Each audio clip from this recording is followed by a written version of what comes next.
Oi, galerinha! Tudo bem com vocês?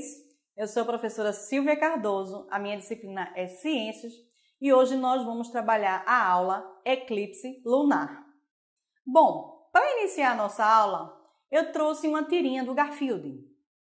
Tem um Garfield observando a Lua, provavelmente a sua namorada. E ela diz o seguinte para ele: o que a Lua te lembra, Garfield? A Lua me lembra da noite e isso me lembra de dormir, que me lembra do café da manhã. Então, após o café, vem o meu cochilo. Aí ela fala: não era isso que eu tinha em mente. E você? O que você tem em mente quando você observa a Lua? A Lua, ela já inspirou muitos namorados, poetas e músicos. Mas para a ciência, a Lua é um grande astro a ser pesquisado e descoberto. Então, nós hoje vamos fazer uma viagem para a Lua, estudar suas características e um pouco do eclipse lunar. Para isso, eu quero convidar vocês a embarcar numa nave muito especial, o foguete Saturno V, que foi utilizado na viagem à Lua. Para realizar essa viagem, nós vamos seguir um roteiro. Vamos estudar 4 pontos. A primeira parada, nós vamos conhecer um pouco da missão Apolo, a conquista da Lua. No segundo ponto, vamos conhecer um pouco das características e movimentos da Lua. Terceiro lugar, vamos pensar: o que é um eclipse lunar? E por último, vamos falar da missão Artemis, o retorno. Parece até nome de filme, né? Se preparem. Entrem nessa nave espacial comigo. Bom, na primeira parada, na missão Apolo, a conquista da Lua, vamos ver algumas imagens do momento histórico em que o homem pisou pela primeira vez na Lua. Nós temos aí 3 imagens. A imagem do lançamento do foguete Saturno V, carregado com a espaçonave Apolo 11. Temos aí o Buzz Aldrin caminhando sobre a superfície da Lua. E temos a outra imagem mostrando os astronautas e o módulo Columbia, que foram resgatados pela Marinha dos Estados Unidos. Então, essas 3 imagens mostram a missão importante que foi a missão da Apolo, né? E especialmente a missão da Apolo 11, que foi a missão em que o homem conseguiu pisar pela primeira vez na Lua. E aí, será que é verdade? Ainda hoje, muitas pessoas duvidam desse feito. Ao total, participaram dessa missão 3 astronautas. Vamos conhecê-los. Temos aí o Neil Armstrong, no meio, Michael Collins e na outra ponta, Buzz Aldrin, os 3 integrantes da Apolo 11, missão tripulada enviada para a Lua em 1969. Então, essa foto, ela mostra um feito histórico. Os Estados Unidos foi o primeiro país que enviou uma pessoa, um humano, para a Lua. Algumas pessoas duvidam desse feito. E existem algumas provas, algumas evidências irrefutáveis sobre a ida do homem à Lua. Eu vou mostrar para vocês 2 provas. Temos na imagem aí rochas lunares. Os astronautas da Apolo 11 trouxeram cerca de 384 quilogramas de rochas lunares. E aí você pode pensar: professora, mas essa rocha eles poderiam ter pego de qualquer lugar. Não, essas rochas, né, elas foram pesquisadas por diversos cientistas dos Estados Unidos e do mundo todo. E até hoje está disponível para teste e para pesquisa. E nunca foi encontrado em lugar nenhum da Terra rochas semelhantes a essas. Na outra imagem, nós temos mais uma prova de que essa missão ela foi bem sucedida. Ao ir até a Lua, os astronautas, eles instalaram espelhos retrorefletores que foram colocados na superfície lunar pelos astronautas da Apolo 11, para Para que serve esse espelho? Esse espelho ele serve para refletir raios emitidos aqui da Terra. Dessa forma, qualquer pessoa poderia testar se realmente esses espelhos estão na Lua. Então, se você emitir um raio luminoso aqui do planeta Terra, ele vai atingir esse espelho e vai refletir de volta. Então, com isso, nós podemos comprovar a ida do homem à Lua. Bom, então, a ida do homem à Lua trouxe diversos conhecimentos científicos importantes para a área da astronomia e diversas áreas das ciências. Vamos estudar algumas das características da Lua na nossa segunda parada dessa missão, para conhecer um pouco mais sobre esse astro tão interessante. Bom, gente, a Lua é o nosso satélite natural. A Lua, como vocês podem ver aí na imagem, ela torna a Terra um planeta mais habitável, moderando as oscilações do nosso planeta em seu eixo, levando a um clima relativamente estável. Também causa marés, criando um ritmo que guia os seres humanos há milhares de anos. Então vamos lá, vamos colocar aqui algumas características importantes da Lua. Eu vou citar para vocês 5 características. A primeira delas é que a Lua é um corpo rochoso, de superfície sólida, com grande parte da sua superfície coberta de crateras e cheia de impactos de meteoros, cometas e asteroides. Essa descoberta ela foi possível com pesquisa de vários astrônomos na história da astronomia, mas também com a missão da Apollo 11 foi como teve certeza que a superfície da Lua era sólida. O medo deles é que quando eles pousassem a espaçonave lá na Lua, ela afundasse, com medo que a superfície não fosse sólida. Mas pelas pesquisas eles tinham quase certeza que a superfície era sólida e a gente veio confirmar isso com essa missão. Então isso foi uma coisa que veio agregar para a ciência, né? Essa descoberta. E as crateras que tem na Lua é provocada pelo impacto dos meteoros, dos asteroides que colidem com a Lua. E por que esses meteoros, tantos meteoros atingem a Lua e não atingem nosso planeta? Por que será? Isso tem relação com o aspecto número 2, que também é uma característica da Lua. A Lua ela tem uma atmosfera muito fina e tênue, chamada exosfera. E essa atmosfera ela não é respirável, ou seja, ela não tem oxigênio. Mas por ser uma camada muito fina, quando o meteoro bate nessa atmosfera, ele ultrapassa essa atmosfera com muita facilidade, atingindo a superfície da Lua e fazendo esses buracos, essas crateras. Já no planeta Terra, acontece de forma diferente. Como nós temos uma atmosfera bem espessa, bem grossa, quando um meteoro que é uma rocha, ele atinge a nossa atmosfera, ele vai entrar em atrito com o ar, vai pegar fogo e quando ele atinge a superfície, ele já atinge a superfície com um tamanho bem menor, geralmente se fragmentando em meteoritos.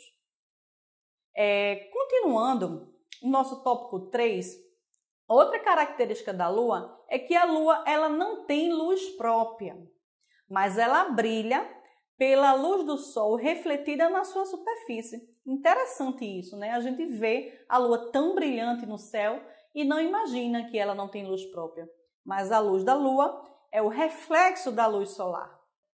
Bom, no tópico 4, a gente vai ver qual é a distância da Terra para a Lua. A Lua fica a uma média de 384.400 quilômetros de distância da Terra. É bem longe, né, gente? E essa distância ela, foi medida usando os espelhos refletores que a gente viu lá na missão Apollo. Quando a gente emite o raio que bate no espelho que volta, eles calcularam, a partir desse processo, a distância da Lua entre a Terra. E por último, o quinto aspecto que eu gostaria de conversar com vocês é a questão do tamanho da Lua. A Lua ela possui um diâmetro de 3.460 quilômetros, ou seja, ela é menos de 1/3 de largura da Terra, ela é bem menor que a Terra. Nós vamos ver agora uma imagem comparando o tamanho da Lua e da Terra, para a gente ter uma ideia da diferença do tamanho entre um e outro. Então, aí na imagem aí embaixo, a seta azul está apontando para a Lua, que tem, como já falei para vocês, 384.400 quilômetros, e ao lado dela tem o planeta Terra, que tem um diâmetro de 12.756 quilômetros. Então, essa aí é só para você ter uma noção da diferença de tamanho entre as duas. Porque nas imagens que nós vamos estudar, a gente vai ver alguns esquemas que aparece a Lua e o Sol como se tivesse o mesmo tamanho, mas não tem, tá? Vocês já sabem que a Lua ela é bem menor do que o nosso planeta. E aí, esse tamanho influencia numa característica muito importante dos planetas e dos astros, que é a característica chamada gravidade. A gravidade é uma força de atração que mantém os corpos presos ao planeta ou a um astro. E aí, quando a gente compara a Terra e a Lua, nós vamos ver agora nessa tabela que a gravidade na Terra é bem maior do que a gravidade na Lua. Na Terra, a gravidade está em torno de 9,8 metros por segundo ao quadrado. A gente pode arredondar essa gravidade para 10. Já na Lua, a gravidade é de 1,67 metros por segundo ao quadrado. Então, a gravidade na Lua é bem menor. Por que a gravidade na Lua é bem menor? Porque ela tem uma massa e um diâmetro bem menor. Tá? Então, a força de gravidade, o valor da gravidade está relacionado à massa de um planeta. Ok? Bom, nós vamos falar agora sobre o movimento da Lua. A Lua, ela não é um astro estático, ela não fica parada, ela realiza diversos movimentos, como, por exemplo, a Terra, né, que a gente já estudou. Então, tem 3 movimentos importantes que nós vamos ver sobre a Lua. Vamos ver na imagem, né, que a Lua, ela realiza alguns movimentos, dos quais 3 são mais importantes, que são a rotação, a translação e a revolução. Bom, vamos ver um esquema na imagem fazendo esse comparativo, tá? Nesse esquema, nós temos aí no centro o Sol. Ao redor do Sol, nós temos o planeta Terra, que está ali em azul, e a Lua ao redor do planeta Terra. Então, a Lua, ela faz um movimento de rotação em torno do próprio eixo. Ela gira em torno do seu próprio eixo. Esse movimento é chamado de rotação. Além da rotação, a Lua também ela faz um movimento em volta do planeta Terra. Esse movimento é chamado de revolução.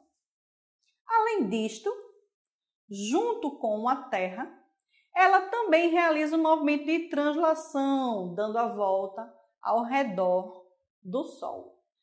Então, são muitos movimentos, né, gente? E são justamente esses movimentos, a combinação desses movimentos, que vai produzir fenômenos como, por exemplo, eclipse lunar, que a gente vai ver mais a seguir. Bom, só para a gente ter uma ideia, o movimento de revolução é responsável pelas fases da Lua.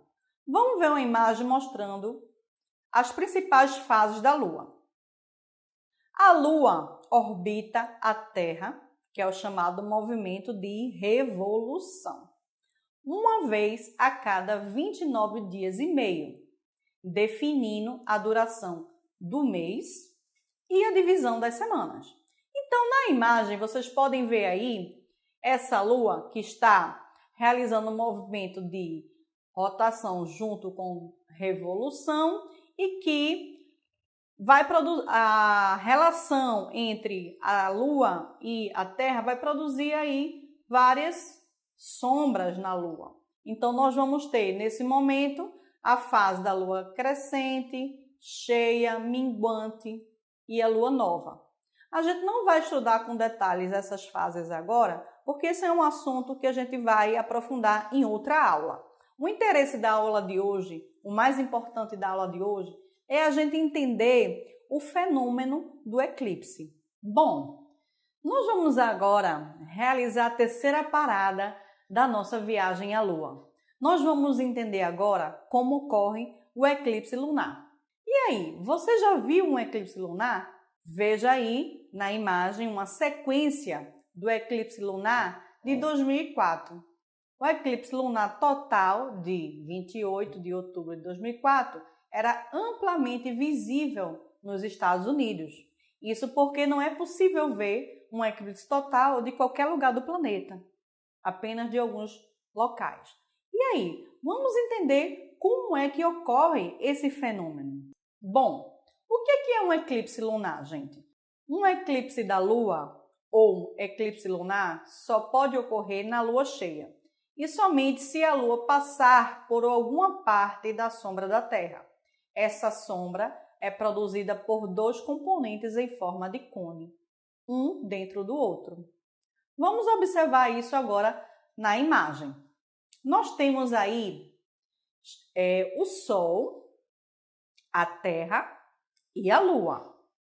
O eclipse lunar ele vai acontecer quando a Terra fica entre o Sol e a Lua, quando eles vão ficar alinhados. Então, a Terra, nessa história aí, é a intrusa. Ela fica no meio entre os dois, entre o Rei Sol e a nossa Rainha Lua. A Terra vai ficar no meio.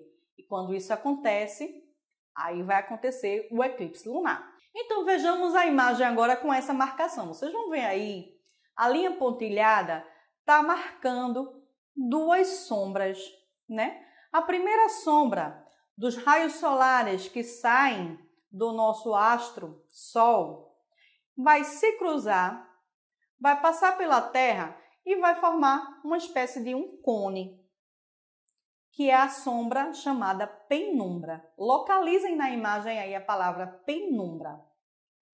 Penumbra é uma sombra que tem um pouco de iluminação ainda, certo?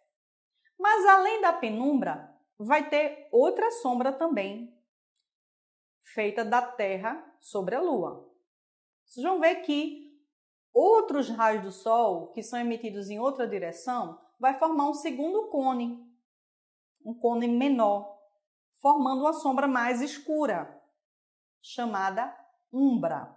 Então veja que tem uma sombra dentro da outra, né? Então, quando a Lua ela vai dar a volta ao redor do planeta Terra, no movimento chamado de revolução, ela pode se posicionar ou sobre a penumbra ou sobre a umbra.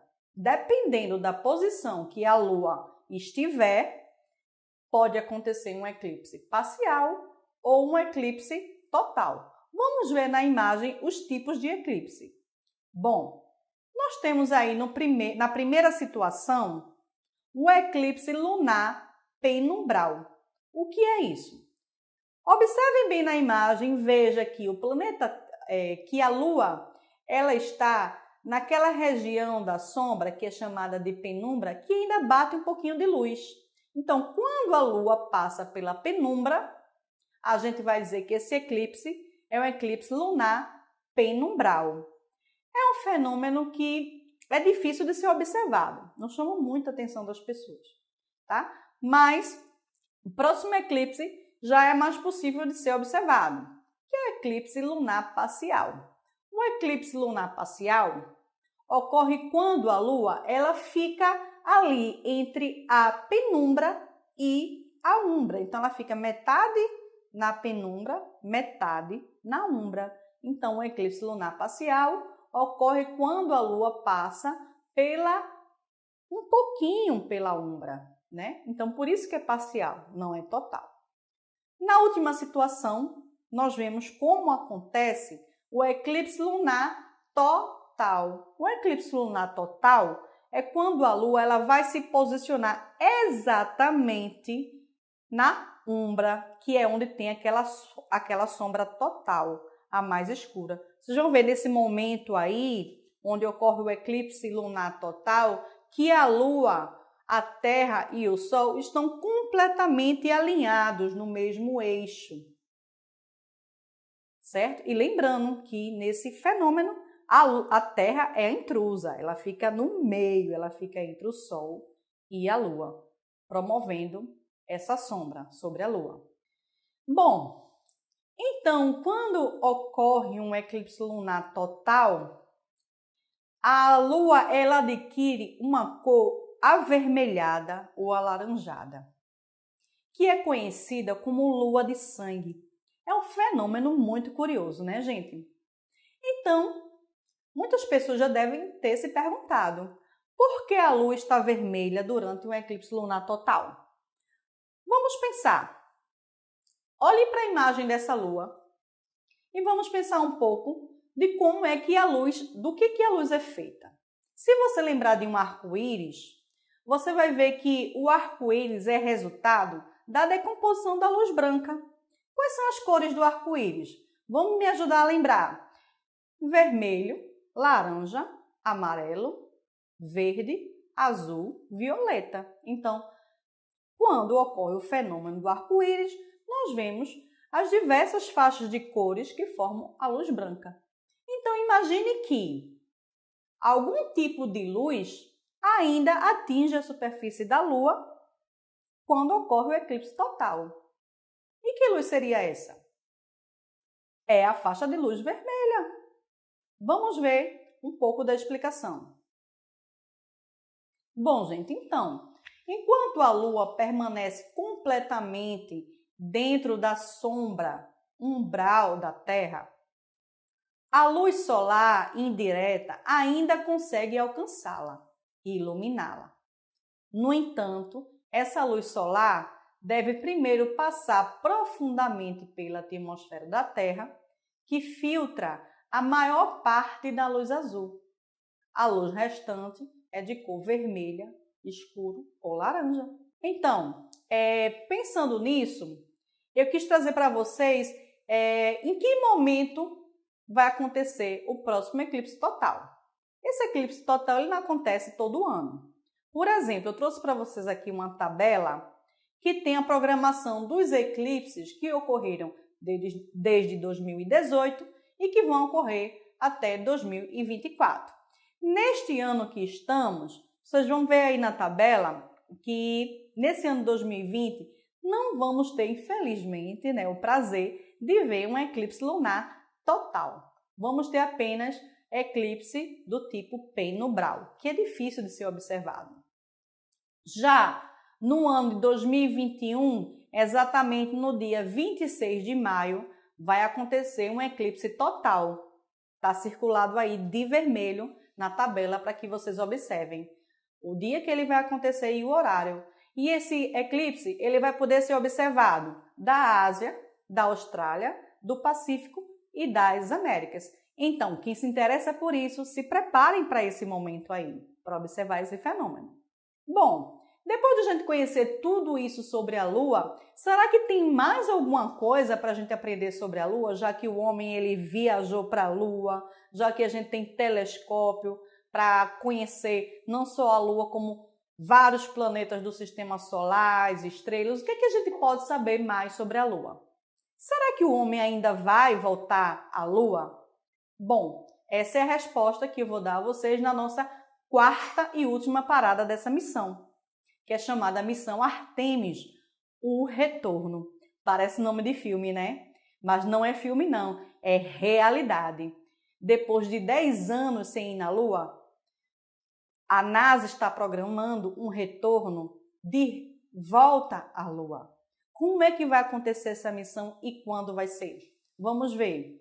Bom, gente, então, A missão Artemis é uma missão que está sendo programada pela NASA para que o ser humano volte até a Lua. Vocês podem conhecer detalhes dessa missão entrando no site da NASA que está aí indicado na tela, www.nasa.gov/speciales/Artemis. Lá você vai ver esse logotipo aí que vai indicar na tradução aí o retorno humano à Lua. E a logomarca Artemis. Uma pergunta bem interessante e que eu fiquei me questionando é por que o nome dessa missão é Artemis? A missão anterior era missão Apolo. Vocês sabem o que é Apolo? Apolo foi um deus grego, que era o rei do sol. Artemis é uma deusa que, entre as várias coisas que ela faz, ela é considerada a rainha da lua. Então, por isso que essa missão agora é chamada Artemis, porque nós vamos ter uma participação especial das mulheres nesse evento. Então, lá no site vocês vão encontrar uma explicação sobre os detalhes dessa missão. Vamos ver aí na imagem a primeira tela que você vê no site. Com o programa Artemis, a NASA pousará a primeira mulher e o próximo homem na Lua até 2024. Então, falta pouco tempo para esse evento acontecer, né? Apenas 4 anos. Estamos perto de conquistar mais essa missão. Usando tecnologias inovadoras para explorar mais da superfície lunar do que nunca. Colaboraremos com nossos parceiros comerciais internacionais e estabeleceremos uma exploração sustentável até 2028. Então, essa missão vai acontecer de 2024 até 2028.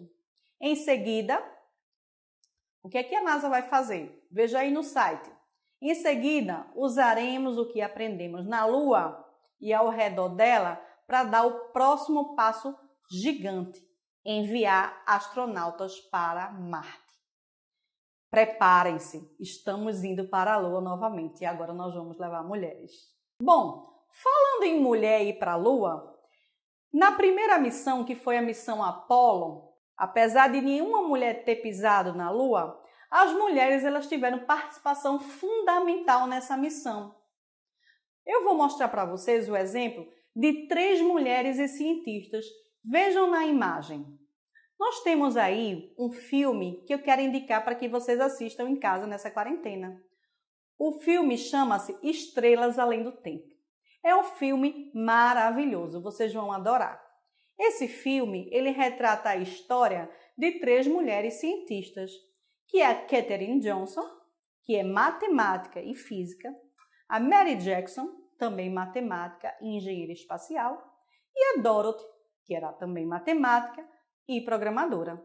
Essas 3, elas foram fundamental para o sucesso da missão Apollo, porque, por exemplo, a Katherine Johnson, ela foi a responsável por calcular a trajetória do foguete. O astronauta que participou da missão exigiu que fosse ela que fizesse esse cálculo. Ele só confiava na matemática dela. Então, foi uma grande cientista e grande exemplo para todas as mulheres que querem seguir essa carreira de astronauta, de cientista ou de astrônoma. Então, gente, além daquelas cientistas, vamos falar também de 3 mulheres especiais, 3 mulheres e astronautas, que foram uma das primeiras mulheres que foram para o espaço. Elas não chegaram a pisar na Lua, tá? Mas elas foram as primeiras a irem para o espaço. A primeira mulher, vamos ver na imagem, é uma mulher russa, chamada Valentina Tereskova. Nome difícil, né? Mas ela foi uma cosmonauta que a Rússia lançou pela primeira vez no espaço em 1963.